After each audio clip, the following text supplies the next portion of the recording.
realmente los sumerios catalogaban los textos y en los catálogos de Google y Uruk aparecen el incipit como el título de cada libro, o de cada tablilla, perdón.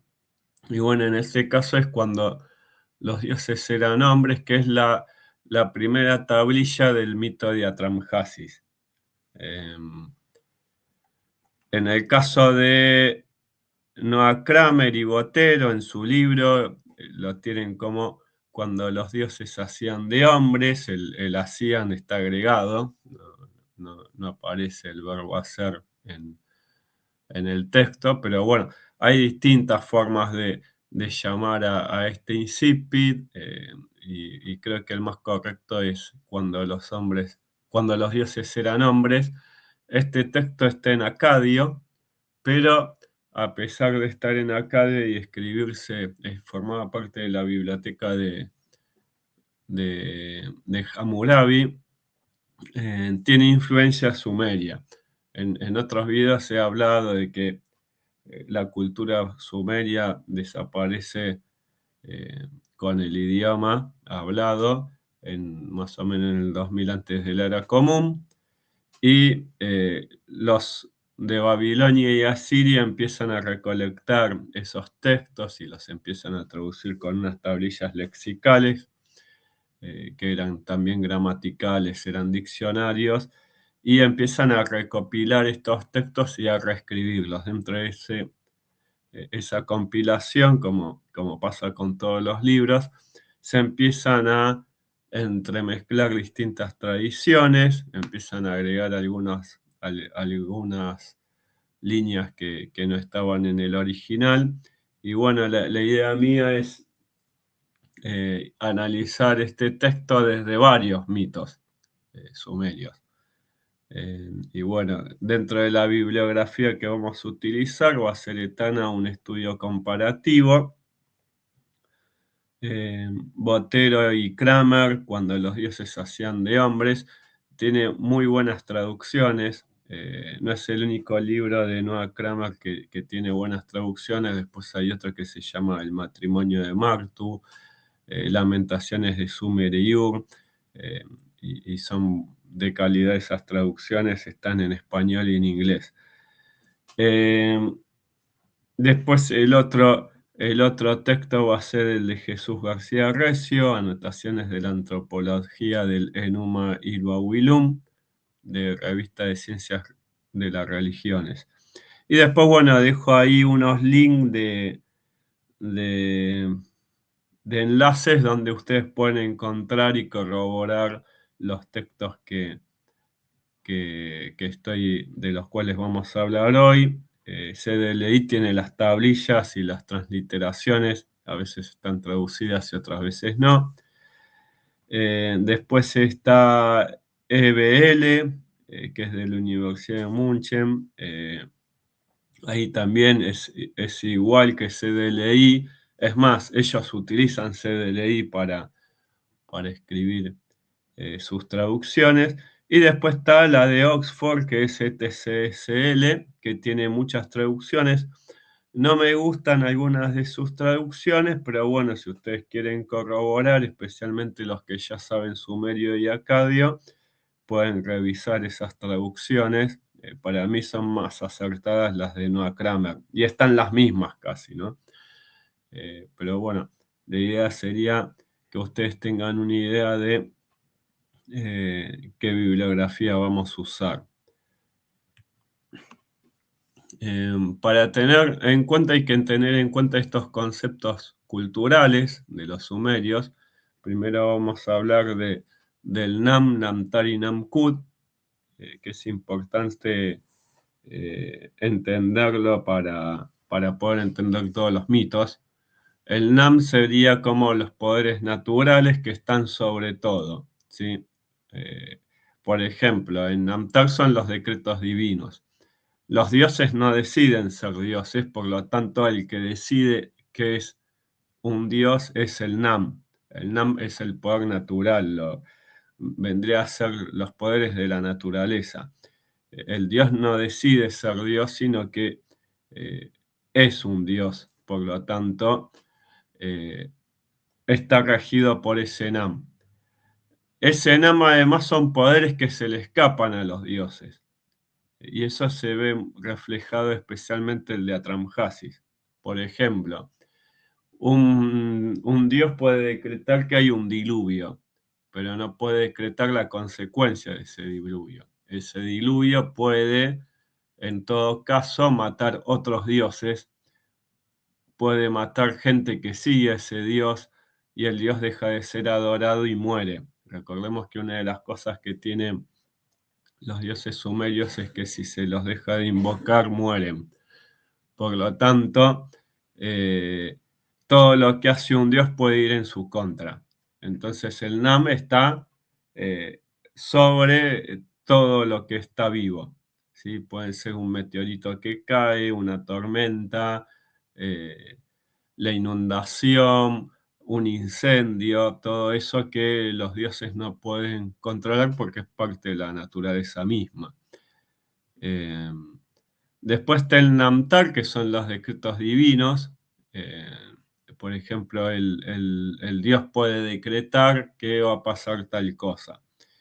Eh, ese decreto puede ir en contra de ese dios o a favor de ese dios. Por ejemplo, como dijimos, el diluvio. El dios decreta que va a haber un diluvio y bueno, en ese diluvio, según el Génesis de Eridu y el de Atramjasis, mueren dioses y se salvan algunos seres humanos. Por lo tanto, no tenemos una idea eh, de un Dios todopoderoso que lo ve todo según la cosmovisión sumeria. Los dioses pueden morir, los dioses pueden errar, se arrepienten. Si bien hay partes de la Biblia que también Jehová se arrepiente textualmente, generalmente a los cristianos les cuesta entender ese tema y generalmente dicen, no, en realidad no es que se arrepintió. Y bueno, ese arrepentir para los sumerios es muy normal. Ellos no se van a poder a debatir si Dios se arrepintió o no, porque para la cultura sumeria los dioses, según los textos, se equivocan, lloran, mueren, vendrían a ser como seres humanos de otro nivel. Y después están los Namkut, que vendría a ser, Namkut significa cortar el destino, ¿sí? O sea, cortar el orden natural, ir contra lo que decreta el dios o contra lo que dice la naturaleza. Eso sería el Namkut. Por ejemplo, en el curso, en la maldición de Agade, que en realidad no es una maldición, no deberíamos llamarla maldición por el término que usan acá en sumerio. En la maldición de Agade, Naram Sin tiene un sueño, sueña que Enlil lo va a matar, pero en los sueños sumerios no está la parte entera. Y bueno, Naram Sin en vez de consultar con los sacerdotes de Nanche, que eran los que se encargaban de traducir los sueños, él por 7 años se empieza a soñar que Enlil lo va a destruir y no avisa a los sacerdotes. Vieron que hay sacerdotes dentro de la cultura sumeria que se dedicaban a interpretar los sueños. Y bueno, estos sacerdotes no reciben una consulta de parte de Naram Sin. Y Naram Sin, como no entiende el sueño, decide destruir el templo de Lekur, que es el templo del Lil. Va a Nippur, destruye todo, según el texto, y Enlil después termina haciendo que el imperio acadio caiga y muere mucha gente porque él destruye Lekur y mata a los sacerdotes. ¿Qué significa eso? Que en realidad el sueño era una advertencia, porque Enlil se enoja después de que él destruye el templo. Por lo tanto, Naram Sin decide no consultar el sueño, destruye el templo y ese destruye el templo es lo que cambia el destino. ¿Pudo haberle salido bien? Sí. Un caso que sale bien, el diluvio. En el diluvio la gente se queja contra Enlil y los demás dioses, y la gente empieza a hacer revueltas, empieza a crecer en población, entonces los dioses primero quieren hacer una hambruna, la gente sobrevive a esa hambruna porque Siusudra hace unos graneros porque es advertido que va a haber hambre, entonces el rey construye graneros, lo advierte Enki, y la gente sobrevive a esa sequía. Entonces después Enki se le aparece a Siusudra y le dice que no tiene que adorar a ningún dios. Entonces Siusudra decreta ese monoteísmo o enoteísmo en el cual se adora solamente a Enki. Y se reconoce a los demás dioses en el texto, pero adoran a Enki. Esa rivalidad de Enki y Enlil aparece en muchos textos. Y bueno, eh, eso hace que después ellos decreten el diluvio y Shusura recibe por medio de Enki que tienen que construir el barco. Y el texto termina que mueren dioses, mueren muchos dioses. Supuestamente los seres Igigi que vamos a hablar ahora son exterminados por ese diluvio. Y esa gente que no servía el culto a Enlil, porque los que siguen el culto a Enlil obviamente mueren todos porque no saben lo del barco. Y bueno, termina que Enlil se enoja, eso lo vamos a ver hoy a la noche, y pierde, en cierta forma pierde, porque mueren los Igigi y los Anunnaki que estaban en la Tierra, lo dejan de adorar a Enlil porque la gente que lo adoraba muere en el diluvio, y después tenés que la gente que tenía que morir, que eran los que adoraban a Enki, eran los que hicieron que se decrete el diluvio, porque Enki quiere el diluvio porque no lo adoran más, además de hacer lío, y bueno, termina perdiendo Enlil. Por lo tanto, Enlil decreta el diluvio, le va en contra. Si Usudra cambia el curso, o sea, le dice a la gente que no adore a Enki por orden, a Enlil por orden de Enki, y termina sobreviviendo. Por lo tanto, Namkud en ciertas forma hay veces que se lo traduce como maldición, pero hay veces que no funciona como maldición. Incluso hay otro término en sumerio para hablar de maldición que está en El hombre de Uma cuando Lugal-Sagesi maldice perdón, cuando Urukagina maldice a Lugal-Sagesi y no usa este término, usa otro. Por lo tanto, es que está relacionado con jurar el término que aparece en el nombre de Uma como maldición. Por lo tanto, el Namkum no es la maldición en sí, sino que es la decisión del ser humano que contradice o el decreto divino o el orden natural. Por ejemplo, los dioses querían que Gilgamesh sea un rey y Gilgamesh no quiere ser un rey. Entonces, ¿qué hace Gilgamesh? Todo lo contrario, hace el Namkud. Él era destinado para hacer algo y hace igual que Naram-Sin. En vez de hacer lo que le dicen los dioses, él se va, huye de Uruk y en vez de gobernar, se va con Enkidu a matar dioses de otras tierras, como Humbaba, el toro de celeste, y rivalizan contra Inanna. Bueno, eso sería el Namkud. Ahora, ¿ganó Gilgamesh? Sí, porque en el mismo texto que habla de la muerte de Gilgamesh, que no está en la epopeya de Gilgamesh, cuando los dioses dicen qué hacemos con Gilgamesh, aparece Enki y dice, bueno, pues Enki siempre está a favor del ser humano, dice, bueno, él mató a este, hizo esto, hizo lo otro, pues era justo, él buscaba tal cosa, él buscaba tal otra, entonces en vez porque Gilgamesh no tuvo hijo, por lo tanto debió haber ido a la parte más complicada de la muerte, y bueno, termina siendo el rey de los Anuna. O sea, lo decretan como el que supervisa a los jueces. O sea, Gilgamesh termina siendo el juez, el que termina juzgando a la humanidad, pasa a ser un Anunnaki, ¿sí? Bueno, entonces, ¿qué hizo? Gilgamesh ganó. Por lo tanto, la idea de, que esto lo vamos a ir viendo hoy, de la idea de Nam, Namtar, Namkud como destinos no es en realidad, sino que son eh, situaciones que suceden y que hay veces que los dioses no las pueden superar y hay veces que los seres humanos no las pueden superar. O sea, puede fallar o ser exitoso.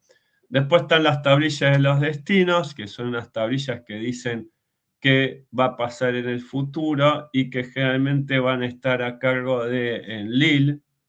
Por eso es que Enlil sabe muchas veces qué va a pasar en el futuro y sale victorioso. En este texto que vamos a ver nosotros, que es el de Atramhasis, la primera tablilla, Enlil no tiene la tablilla de los destinos, porque la tablilla de los destinos es de otra tradición.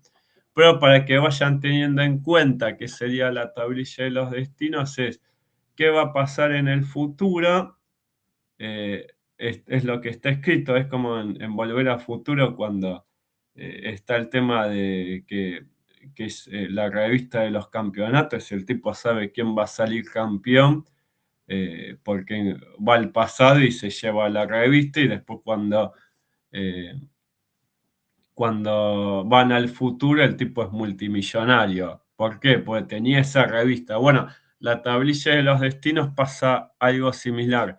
No sabemos el origen, no sabemos por qué ellos tenían eso, porque iría un poco en contra de su cultura, pero Enlil tenía el poder de la tablilla de los destinos que los dioses, como sabían que iba a pasar como el clima, que iba a pasar con los seres humanos en el futuro, iban modificando algunas situaciones. Esa modificación que van haciendo, hay veces que les va a ir en contra, porque la tablilla del destino te decía qué iba a pasar en el futuro, no decía que vos debías modificar o no, porque si vos modificás la tablilla de los destinos cambia. Después tenés los poderes que son poderes que los dioses a veces dan a los seres humanos y que los tienen ellos. Ellos tienen muchos poderes. Generalmente los dioses pueden tener 7 o más poderes divinos. Si tiene menos de 7 poderes divinos, no es un dios, es un asistente de un dios. Por ejemplo, Naram-Sin, que tiene 2 cuernos, sería como un Zucal. Fíjense que Gilgamesh aparece a veces con 2 cuernos y a veces sin cuernos, a veces con la corona, y el que tiene 2 cuernos es Enkidu, porque Enkidu es un asistente, es un Zucal. Por ejemplo, en el descenso de Inanna, Inanna es la sumo sacerdotisa que tiene los 7 poderes divinos, que se los da el dios Utu, y tiene su Zucal, que es la hermana menor, que representa a Mercurio, Ninsumun, que tiene 2 cuernos, se la representa con 2 cuernos. Otro caso similar es que aparecen con 2 cuernos son eh, el Zucal de Enlil, por lo tanto entendemos que cuando una persona tiene 2 cuernos no es en cierta forma un dios dios, es un dios que está por abajo de otro dios. Vendría a ser como en el cristianismo un ángel, ¿sí? Eh, Teniendo en cuenta que es totalmente la idea de un dios sumerio con un dios judío-cristiano, pero bueno. Y después está la corona Men, que es la corona que lleva un dios que tiene más de 7 poderes divinos. Después hay otra corona que no está catalogada, que tiene 4 cuernos. Fíjense que acá cuando ven tiene 4 cuernos de un lado, 4 cuernos del otro y la punta. O sea, tiene 9 cuernos. Este es el Lil, ¿sí? A Inanna se la va a representar con 6 cuernos, porque tiene 7 poderes divinos nada más. En cambio, Enlil y Enki, generalmente, como tiene todos los poderes divinos, va a estar representado por 8 cuernos, ¿sí? A veces con 10 cuernos también. Eh, pero bueno, eso sería la corona Men. Es una corona que los dioses llevan cuando dirigen otros dioses. Y después, para entrar al mito que vamos a ver hoy, tenemos la humanidad, que son los Namlulu, eh, que son seres humanos que pueden tener 2 tercios humano y 1 tercio Dios. Hay algunos que pasa al revés, son 1 tercio Dios y perdón, 2 tercios Dios y 1 tercio humano, como pasa con Gilgamesh, eh, según el mito, porque es hijo de una diosa. En realidad, cuando vemos Gilgamesh en Enkidu del inframundo, Gilgamesh es el hermano de Inanna, por lo tanto, Gilgamesh es hijo de 2 dioses, no de un dios y un hombre. A Lugalbanda se lo crea después, que Lugalbanda es el padre de Gilgamesh. Después están los Sigigu, que no sabemos bien qué son, parecen ser seres originarios de Mesopotamia, eh, o algún tipo de deidad que se dejó de adorarse en esa época y se adoraba antiguamente. Pues, en este texto los Sigigi pasan a ser una especie de semidios. Después está los Anuna, que según Laga son 52 dioses, incluyendo 2 reyes que son Gudea y Shulgi, que son dioses importantes que Lagas construyen la ciudad de Girsu, una ciudad que se llama la ciudad sagrada, la ciudad pura, donde va a estar el templo de Ningirsu, el dios principal de Girsu, el palacio de Lagash, y este templo que se llama el Eninu, que literalmente significa la casa de los 50, donde va a haber 50 ídolos que no sabemos bien cuáles son todos, pero como sabemos que ahí está Yara, entendemos que son dioses importantes. Por ejemplo, Yara es el dios de Uma. Por lo tanto, en la ciudad de Girsu había una habitación para el dios Yara. Por lo tanto, estos Anuna van evolucionando con el tiempo y en este texto que vemos hoy pasan a ser dioses. O sea, para este texto, los Anunnaki son como dioses que sirven a dioses. Por ejemplo, en Lili y Enki no son Anunnaki, son dioses. Los Anunnaki serían como dioses menores. Abajo de los Anunnaki están los Sigiu. Y después tenemos monstruos y demonios. Por ejemplo, Enkidu es un monstruo que fue creado por la diosa Araru por orden de Enlil para humillar a Gilgamesh, para hacerlo entrar en razón, y en vez de hacerlo entrar en razón, termina haciéndose amigo de Gilgamesh y mata unos cuantos dioses. Por lo tanto, Enkidu es uno de los ejemplos del Namkud. Enkidu, en vez de hacer lo que debía hacer, que era luchar contra Gilgamesh y humillarlo frente a su población, termina haciéndose amigo de Gilgamesh, humillando a otros dioses, ¿sí? Por lo tanto, el Namkud de Enkidu y Gilgamesh va en contra de los dioses y terminan muriendo dioses. Eso es lo que habíamos hablado antes. Bueno, los dioses mueren, los dioses no pueden evitar algunos casos, por ejemplo, la muerte de Humbaba, que entendemos que era uno de los dioses importantes de Marjasi y de Susa y de algunas regiones montañosas de Irán. Después tenemos demonios. Hay veces que los demonios son creados por dioses y hay veces que son espíritus. Por ejemplo, Lila, que significa la Virgen Fantasma, es un tipo de demonio que no sabemos cuál es el origen, nadie la creó, existió siempre, y hace llorar a Inanna, que es la diosa de la guerra y la fertilidad, porque Inanna la quiere echar de un árbol sagrado que hay y bueno, Lila se le ríe en la cara y eso se le ríe burlándose, ¿no? De forma burlona. Inanna termina llorando y pidiendo ayuda a los dioses. Los dioses no quieren luchar contra ese fantasma porque es muy poderoso, y termina ese fantasma, lo echa Gilgamesh. Gilgamesh mata a la serpiente, que era como una especie de ayudante de este fantasma, y bueno, Gilgamesh le corta la cabeza a la serpiente con una ancha creo que eran 250 kilos, y eso hace que la doncella fantasma o la virgen fantasma esta huya de Gilgamesh, le empieza a tener miedo a Gilgamesh.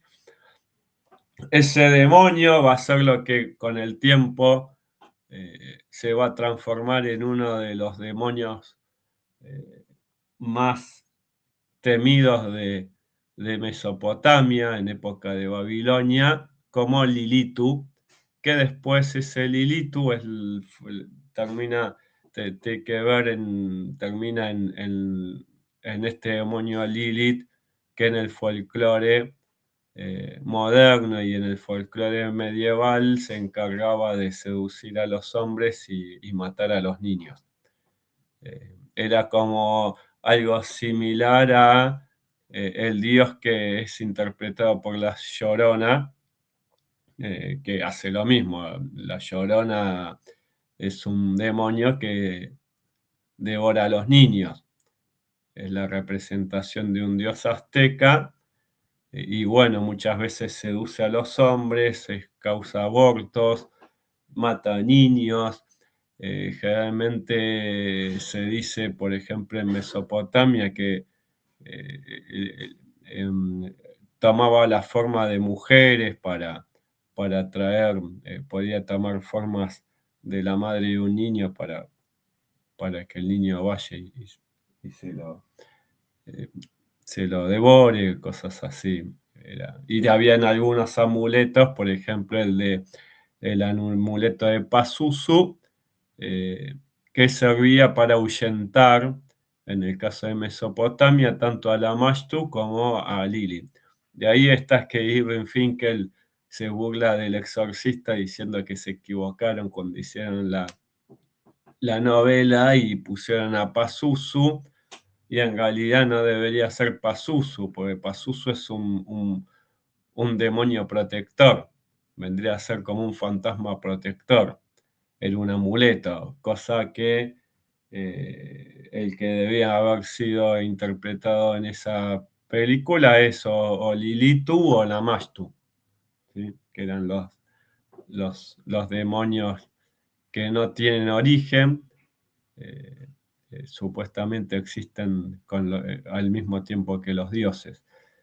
Y después tenemos, bueno, los Sigigi, lo otro interesante que tiene es que, bueno, también son seres no creados, son seres que estaban antes, existieron siempre.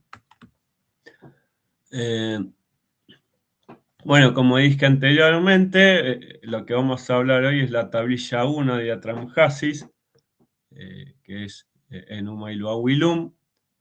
Y bueno, ¿de qué trata este texto? Trata acerca de que estos Sigigi habían sido esclavizados por Enlil y los dioses Anunnaki.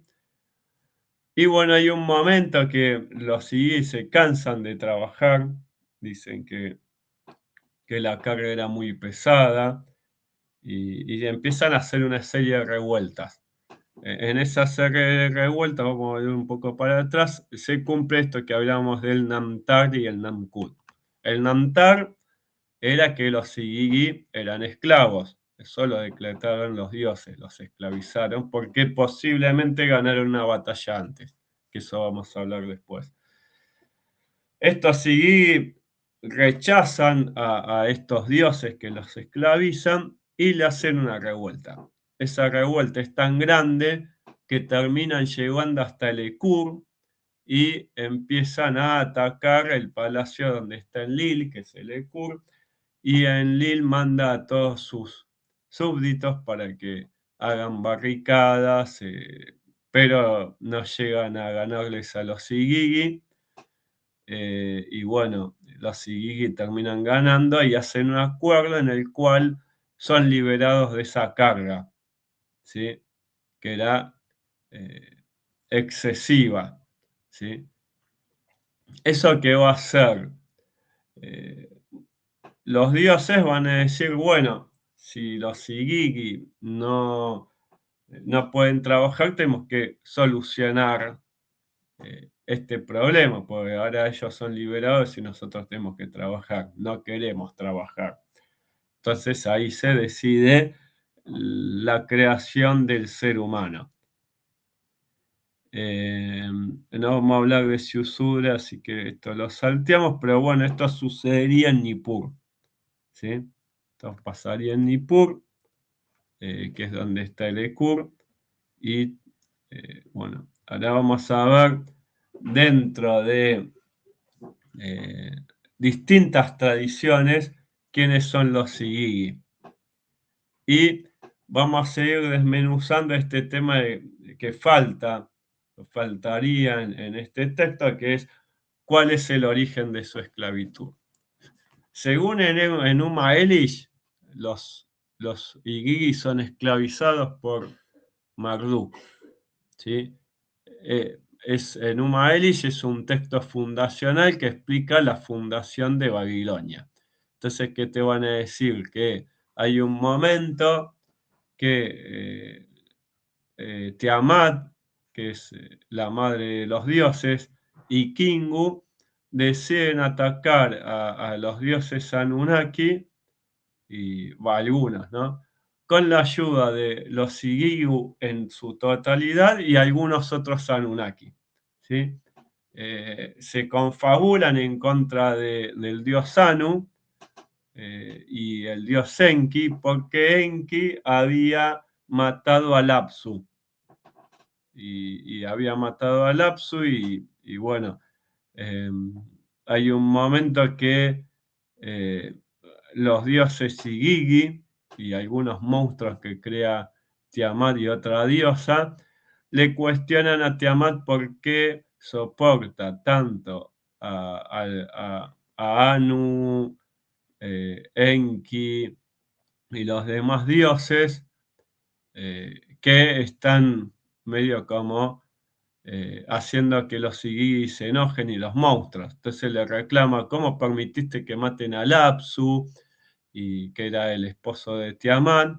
Y bueno, Tiamat lo corona a Kingu como su marido, ¿sí? O sea, Tiamat tiene dos esposos, tiene Lapsu y a Kingu, le da las coronas Men para atacar, para tener todos los poderes y atacar a Anu y a todos esos dioses. Bueno, esta revuelta termina que los dioses le tienen miedo a Tiamat, entonces, como le tienen miedo a Tiamat, el que toma el mando es Marduk, que en este mito es el hijo de Enki. Algo interesante que hay en este mito es que no nombran Lil, por lo tanto quizás quisieron sacar la figura de Enlil y cambiarla por la de Marduk, porque recuerden que Marduk no es un dios sumerio,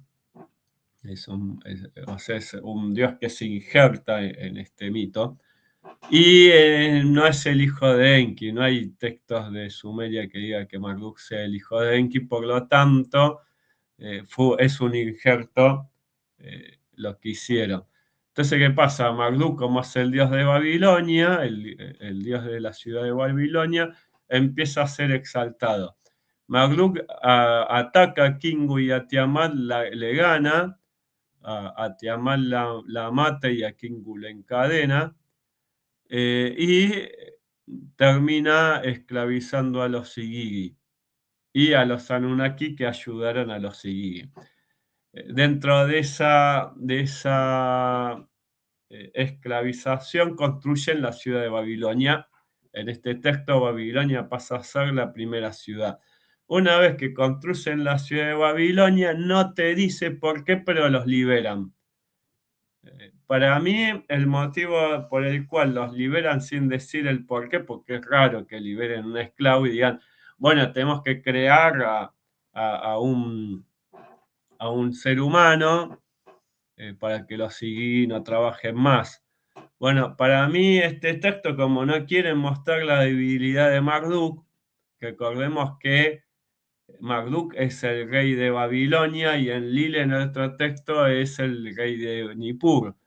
Por lo tanto, parece ser que los que crearon la ciudad de Babilonia no quisieron mostrar debilidad en su dios, lo hacen un dios inmortal, igual que los dioses después de las culturas de ahora, yo que sé, ahora Dios es todopoderoso. Bueno, parece que quieren construir algo similar en Marduk, entonces no te dicen que los Igigi le ganaron a Marduk. Dicen que los liberaron, o sea, fíjense que hay dos mitos que dicen lo mismo, en unos omite el origen de los Igigi, por qué son esclavos, no te dice por qué son esclavos, en este te dice por qué son esclavos, pero no te dice por qué lo liberan, ¿por qué? Porque no quieren que Marduk sea un dios débil, ¿sí? Marduk diseña de Babilonia, los Igigi construyen, y después los Igigi dicen, bueno, ya construimos Babilonia, liberanos. Es como medio incoherente, o sea, no te van a liberar por eso. Entonces, ¿qué pasa? Pasa algo igual a lo que pasa en Enuma y Luawilum. Se mata a Kingu, que es eh, el que organiza la revuelta, ¿sí? Para crear al ser humano. En el caso de Numa y Luawilum, al que matan es al dios We, ¿sí? Se sacrifica al dios We para mezclar su sangre y carne con la arcilla. De esta forma su espíritu es eterno. ¿Sí? ¿Por qué? Porque We eh, simboliza el intelecto. ¿Sí? Eso según lo que dice Jesús García Recio.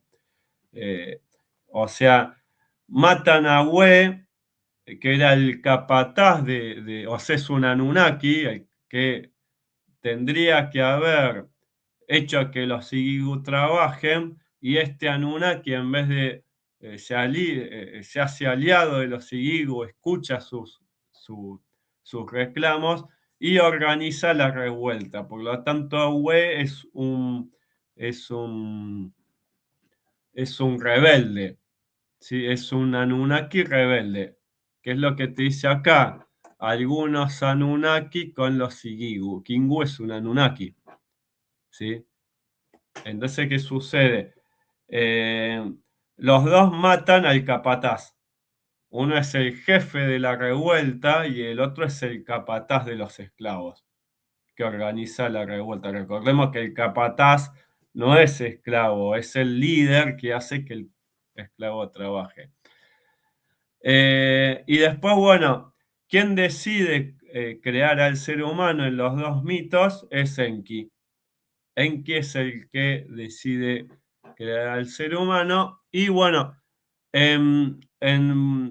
fíjense en el cuadro, en Enuma Elba Wilum y en Capsapaya, que es un escriba, en los dos te va a decir, bueno, te dice que se asesina al dios por motivo de la rebelión, pasa lo mismo con Kingu, estaba encadenado, lo matan por motivo de la rebelión. Y bueno, el otro en el BM del Museo de British Museum, está numerado 78.257, si quieren buscarlo. Belit Ili es la matriz para crear al ser humano, ¿sí? Porque por acá estamos viendo dos tablillas que están fuera de Numa y Luawilum, ¿sí? Serían de Casapaya. Entonces, ¿qué sucede? Belitili es la matriz. En el caso de Numa y Luawilum, la matriz va a ser Nintu. Y en Casapaya va a ser Mami. Perdón, el de Belitili es otro, no es de Casapaya. El de Casapaya te dice que es Mami, la diosa matriz. En el de Museo Británico dice que es Belitili. Y en Enuma y Luawilum te va a decir que es Nintu. ¿Sí? Hay tres diosas, las tres diosas son la misma. Son las consortes de Enlil, perdón, de Enki en caso de sumerios y de Ea en caso de que sea el mito acadio. Ea y Enlil son los mismos, y Enki son los mismos. Entonces, ¿qué sucede? Acá lo que te dice es que Casapaya se sacrifica a un dios para mezclar su sangre y carne con la arcilla. De esta forma, su espíritu es eterno. En el caso de Numa y Aguilón, agrega que Anunnakis e Igigi escupen en la arcilla. Por lo tanto, la forma de creación del ser humano de este mito, que ahora vamos a ver de otros, eh, pasa a ser una especie de hibridación, se mezcla la saliva de los Anunnaki y de los Igigi con la sangre de este dios y carne de este dios. En algunos dice sangre sólida y el otro dice sangre y carne, ¿sí? Y se la mezcla con arcilla. La arcilla pasa a ser, obviamente, los huesos, ¿sí? O sea, con la arcilla se hacen los huesos, porque la arcilla se endurece, y la sangre de este dios empieza a formar la carne. Con la saliva de los Anunnaki y los Igigi, que pasa a ser mezclarse también con la sangre. Todo eso lo hace Enki, empieza a mezclar todo y lo mete en el vientre o en la matriz de Nintu o Virit Ili, depende del mito. Si es Acadia, Sumerio. Y después esta diosa los pare, ¿sí? Empiezan a nacer todos los seres humanos de esta diosa, ¿sí? Este es el mito que entendemos que deriva de la zona de Uruk, todo este tipo de mito de que el hombre viene de la arcilla, de la carne, son mitos de Uruk, y ahora vamos a ver los otros mitos que son de Kish. Ahora, ¿qué pasa? En el tema de Tana de Kish, la tablilla 1 de Tana, eh, te dice que los Anunnakis diseñan Kish y los Igigi la construyen. Entonces acá tenemos 3 diseños de ciudades postuladas como primera ciudad. Tenemos Babilonia, que es imposible que sea la primera Babilonia, en el texto fundacional de Numa Elish. La primera ciudad construida es Babilonia, muy lejos, ¿no? Porque Babilonia se construye en 1900 antes de la era común. Después tenemos eh, primer diseño, lo más lógico está Eridu, en el Génesis de Eridu, te dice que los Igigi construyen Eridu, y después está en la tablilla de Tana, obviamente va a ser Kish, ¿sí? Y en Umailua Willum va a ser Nippur, ¿sí? Son las 4 ciudades potenciales a ser la primera ciudad de Mesopotamia. Los más probables que sea Uruk, la original. ¿Por qué? Porque los entierros más antiguos que hay de edificaciones son de Uruk. Y después está la otra mítica que es anterior al diluvio, que es Yurupak. Yurupak vendría a ser, según el texto eh, de, ¿cómo se llama? De, de la tablilla de lista real, Yurupak es la primera ciudad construida. Eh, entonces, más que nada para tener en cuenta, en resumen, los 4 textos que hablan acerca de los Sigi hablan de una fundación de una ciudad, dependiendo de qué ciudad se funda, es la tradición. Entonces, de esa forma podemos desvelar qué mito piensa de una manera u otra, ¿sí? Tenemos mito sumerio, o sea, lo que es de Nippur y Kish. En esos mitos el hombre surge de la tierra, o sea, como sería lo vegetal, ¿sí? Y ahora vamos a ir desglosando esto. El hombre emerge de la sangre, ¿sí? Acá tenemos Enuma Ilu Awilum que mezcla, fíjense, en el punto 2 con el punto 1, que es semita. El hombre es moldeado, formado de la arcilla o mezclado con la sangre de un dios.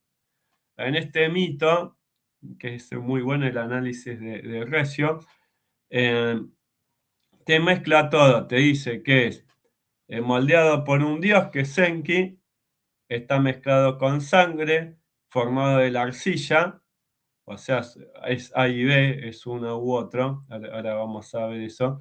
Y después tenemos los mitos de Kish que habla que emerge de la sangre, ¿sí? O que surge como vegetal. Eso de la sangre es porque hay un mito que Enki eh, ponía sangre en la tierra y de la tierra brotaban seres humanos como un vegetal. Y después el otro es descolocado. El descolocado no lo saqué de Recio, esa es una opinión mía. ¿Por qué? Ahora vamos a ver el mito de Tana, donde dice que el hombre es colono. Si el hombre es colono, no se creó. Pues si el hombre se creó en Mesopotamia, como te dicen algunos mitos, como el de Numa y Luawilum, no puede decir que fue colocado, que es un colono. ¿Sí? Lo que está bueno de Numa y Luawilum, que vieron que dijimos que, bueno, el hombre emerge de la sangre, eh, que está en la mezcla entre el mito semita, si bien te dice que el hombre es parido por la diosa, después cuando habla de la procreación, te dice que el hombre usa el mismo simbolismo con los Igigi, por lo tanto ahí entendemos que hay un injerto de tradiciones espectacular, está muy bien hecho. Te dice que el hombre, en vez de decir que el hombre crecía en población, te decía, el hombre rompía la tierra como un vegetal, ¿sí? Entonces vos decís, che, pero ¿por qué utiliza este término de romper la tierra como un vegetal si te dice que fue creado y que fue parido? Si el hombre nació de forma natural como nacemos ahora nosotros, porque aparece el mito diciendo que el hombre seguía surgiendo quebrando la tierra. Estas tradiciones son importantes de entender porque tiene que ver con el momento en el cual se empiezan a producir los textos. ¿Por qué en el mito semita te dice que hablamos de habla semita, ¿no? Cuando digo semitas son los mitos hebraitas, los mitos acadios, los mitos elamitas. ¿Por qué dice que el hombre es formado de la arcilla? Por ejemplo, Shulgi habla de la arcilla, y eso lo podemos definir un poco por el texto de Gudea. En el texto de Gudea, el cilindro A, hay un momento que dice que él a la arcilla utiliza la arcilla y le da nombre. O sea, cuando hacen un templo, el templo se hace con arcilla, ¿sí? Y el templo es la morada de los dioses. Esa asociación de templo con morada de los dioses nos da a entender de que ellos simbólicamente están entendiendo el cuerpo como un templo. ¿Qué es el cuerpo? El templo de este Dios, que es lo que da la chispa divina, o sea, el Dios Hue es sacrificado no solamente porque se subleva, sino porque tiene intelecto. Esa sangre de ese Dios que se mezcla con la arcilla, la sangre pasa a ser el Dios y la arcilla el templo, ¿sí? Entonces, ¿qué sucede ahí? En cierta forma, esta mezcla de mitos tiene que ver un poco con la época en que se compone. En el texto de Budea le da vida al templo, ¿sí? El templo pasa a ser el cuerpo del Dios. Sin el templo, el Dios muere, ¿sí? Pasa lo mismo con el ser humano. Sin el cuerpo, el ser humano muere. Ahora, la sangre no muere. ¿Por qué? Porque la sangre se transmite de generación en generación. Por lo tanto, el ser humano va llevando de generación en generación a este Dios, ¿sí? Ese Dios es a la vez el que hace al hombre eterno, por eso para los sumerios cuando el ser humano muere va a un lugar, ¿sí? Según lo que hace puede ir a un lugar exaltado, un lugar donde van los dioses, otro lugar, por ejemplo, los que ven Kidu, donde el tipo que le cortaron la cabeza sigue estando con la cabeza en la mano en el inframundo, ¿sí? Ahora, dentro de los textos que emergen o de la carne, ¿sí? Tenemos uno que dice, literalmente tenemos Ushuea, ¿sí? Ushuea significa la carne emerge, como un sol. Esa aparece en uno donde Enki hace unos moldes, ¿sí? Y pone sangre en ese molde. Se llama el lugar donde crece la carne. Va Enki al lugar donde crece la carne, hace unos moldes del ser humano y son varios moldes y tira sangre. De esa sangre que tira se empieza a formar el cuerpo, emerge la carne. Y después tenés Usumua, que es lo que decíamos que surge de la tierra como un vegetal. Es el mismo texto que Enki va con gotas de sangre y empieza a poner las gotas de sangre en la tierra. Y de la tierra los seres humanos brotan, ¿sí? En cambio tenés el himno del asado donde usa el uyuba. Uyuba es el ladrillo donde em, yo qué sé, vos querías hacer un hacha y en el ladrillo armabas el molde del hacha, ¿sí? O sea, el uyuba es el molde del ladrillo, ¿sí? Em, ¿Cuál es el propósito del hombre? Servir o alimentar a los dioses. En Enuma Elihu explica que el hombre es formado para reemplazar a los Sigige, esclavos que fueran liberados. Los dioses no tienen compasión ni empatía hacia el ser humano, únicamente Enki, Nana y algunas diosas se lamentan cuando el hombre va a ser destruido, por ejemplo en el tema del diluvio o en eh, los Balak de las lamentaciones. Entonces, el hombre fue colocado, ahí ya nos vamos de la creación, ¿sí? Para el mito de Tane y la serpiente, tanto la versión asiria como la babilónica y la paleobabilónica, y dice que en el prólogo del mito,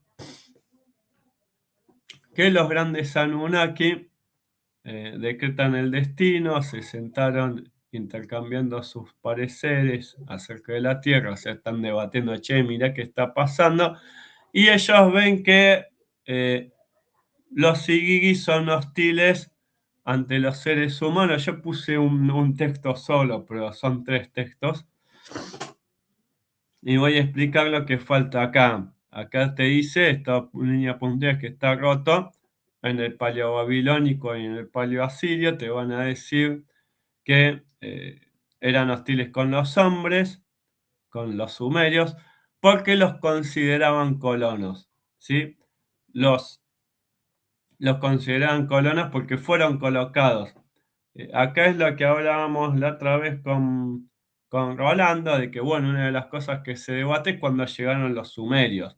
Y si hay indicios de literatura que habla de que los sumerios migraron hacia Mesopotamia. Bueno, el mito de Tan es uno de esos. La introducción, el prólogo del mito, y después es el desenlace que hace que Etana sea el rey, porque fíjense que acá te dice que los dioses estaban debatiendo quién iba a ser el rey, porque todavía no había rey. ¿Eso qué significa? Que este mito es rival del mito de Gilgamesh, porque si te dicen que Tan es el primer rey, y en Gilgamesh te empieza igual, en Gilgamesh empieza que los dioses están viendo la tierra para ver quién va a ser el rey. Por lo tanto, o este mito es real o el otro es real. Obviamente ese tipo de cosas en la mentalidad sumeria no existía, eso es algo moderno, es algo de nosotros que decimos, che, pero esto se contradice, para ellos son tradiciones. Entonces, ¿qué sucedía en este mito? Según las tres recolecciones de mitos que hay, los hombres llegan ahí y los Igigi empiezan a ser hostiles. ¿Qué pasaría después? Ven que dice contra los colonos, dice los divinos siete, que son los jefes de los Igigi, contra el pueblo construyeron sus puertas, o sea, hicieron muros. ¿Cuándo hacen muros los sumerios, por ejemplo? El muro de Martu. Los sumerios hacen el muro para que los amorreos no saqueen las ciudades sumerias. Bueno, acá te dice que los Igigi hacen muro contra los seres humanos. ¿Por qué hacen un muro? Porque no quiere que los seres humanos entren. Entonces te dice, después dice, los Igigi se habían marchado de la ciudad. Está todo roto. En otras te dice como te muestran dentro de líneas rotas, te muestran como cosas de llantos, gritos, que te da a entender de que em, lo que te da a entender acá este mito es que los seres humanos les ganamos a los Igigi. Istar, un pastor para el pueblo, eligió. ¿Quién es el pastor? Etana. Entonces, ¿qué significa? Si el prólogo te dice de que los, los Igigi empezaron a atacar a los humanos porque los humanos empezaron a saquear sus ciudades, te está mostrando la idea de un pueblo nómada que se empieza a sentar, que es lo mismo que pasa con los amorreos, es como que te cuenta la historia de los amorreos y los sumerios, los Igigi serían los sumerios y los amorreos vendrían a ser los seres humanos. Recordemos, también estos textos se recomponen, este texto es del 600, por lo tanto es muy, se compone 1400 años después que el mito paleobabilónico de Tana. Y bueno, acá tenemos los sellos, ¿sí? ¿Por qué? Porque esta introducción después te dice el conflicto que hay entre la serpiente y el águila. Por el orden que tiene el mito, te dice que había un árbol que se llamaba Jalub, donde vivía una serpiente y el Ansu se posa en la copa. La serpiente hace su nido primero y después la hace el águila, que es el Ansu. O sea, después te dice que hay un conflicto entre el águila y la serpiente. Obviamente, ¿quién es el que llegó segundo? El águila. Por lo tanto, la serpiente está reclamando su lugar, como los Igigi reclaman su lugar. Por lo tanto, posiblemente el mito de Tana lo que representa es la historia primitiva de una gran migración representada en una fábula. La serpiente vive en el árbol, se posa el águila. El águila migra. El águila no se queda nunca quieta, va migrando de un lugar al otro. En cambio, la serpiente es territorial, no tiene varios lugares, está en un lugar. El águila tiene varios territorios, puede migrar, pues es un ave. Entonces, ¿qué pasa? El águila representaría el nomadismo y la serpiente el sedentarismo. ¿Quiénes son los que son nómadas? Los humanos. ¿Quiénes son los sedentarios? Las serpientes, que son los que hacen el muro. Este texto termina de que el águila se come a las crías de las serpientes y la serpiente se queja con el dios Utu. Ahora, cuando lo vemos abajo, tenemos una representación de este conflicto en Marjazi, en una ciudad que se llama Shirov, que fíjense que estas son las famosas bolsas de piedra eh, que aparecen en los templos asirios y que aparecen también en este rollo cilindro bastante antiguo. Fíjense que acá abajo del águila que está portando a Etana, Etana está arriba del águila y abajo tienen una bolsa de piedra y alrededor son dos perros o dos leones, no sabemos bien qué son. Bueno, cuando nosotros leemos este rollo está en orden del mito. Tenemos primero el águila matando a las crías, en este caso es de un león, ¿sí? De un león medio reptil. Acá está la cría que está en los brazos, ¿sí? O sea, el águila se está comiendo a la cría de este personaje que representaría a la serpiente dentro del mito. Después tenemos a Etán escribiendo, porque para los sumerios Etán es el primer escribiente, y después Etana yendo al cielo. ¿Sí?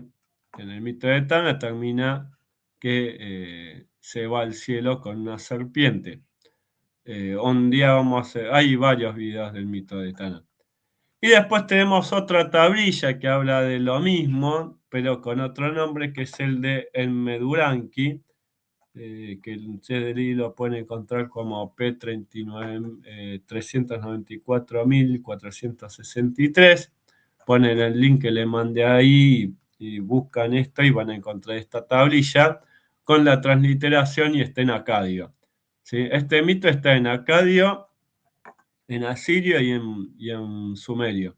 Este mito solamente está en acadio. Acá lo que te dice es cómo el Meduranki llega al cielo, pero omite la fábula de Tana. Por lo tanto, entendemos que a Tana en realidad le pasa esto. En Meduranki es un nombre título que es señor que eh, tiene la corona Men, que une el cielo con la tierra. Sí, es el nombre. Vendría a ser el abuelo de eh, el abuelo de Siusudra. ¿Sí?